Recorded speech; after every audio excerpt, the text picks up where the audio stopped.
Donc la Fédération des négociants en pommes de terre, ail, oignons et échalotes est une fédération qui regroupe l'ensemble des commerçants qui font le métier de la pomme de terre. Sachant que dans ces commerçants, vous avez en gros deux catégories de commerçants, les gens qui travaillent le plant de pommes de terre et les gens qui travaillent la pomme de terre de consommation.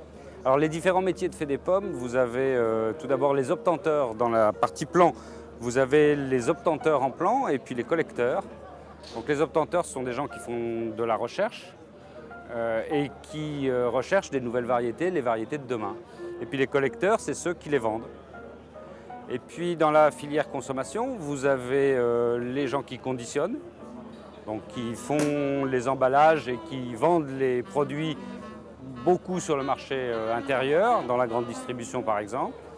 Vous avez ceux qui fournissent les industriels.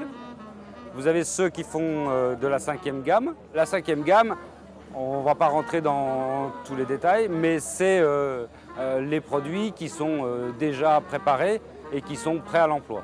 Et vous avez ceux qui travaillent à l'export. Et puis pour terminer, il y a une famille un petit peu particulière qui est la famille des courtiers.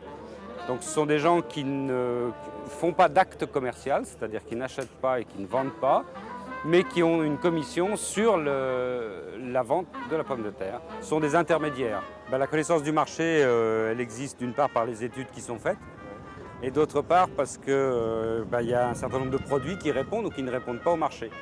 Ce qui est important, c'est de bien comprendre qu'il ne faut pas faire un produit qui répond à l'ensemble du marché, parce que ce produit-là n'existe pas, mais des produits qui répondent à des marchés différents, d'où les préoccupations par exemple du consommateur sur la nature des produits, sur l'aspect naturel même, sur l'utilisation et son utilisation en termes de praticité, en termes de commodité, mais aussi sur l'aspect du terroir, sur l'aspect de l'origine.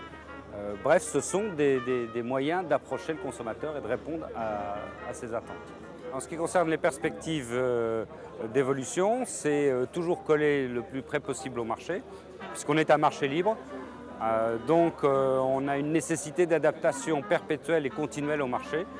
Comme vous avez pu le voir d'ailleurs notamment sur cette manifestation, avec les démonstrations notamment de triage optique. Ça, ce sont des évolutions qu'il va y avoir dans la filière et qui vont être de plus en plus importantes. Cette évolution, elle est à la fois pour répondre au marché français, mais aussi pour répondre au marché international.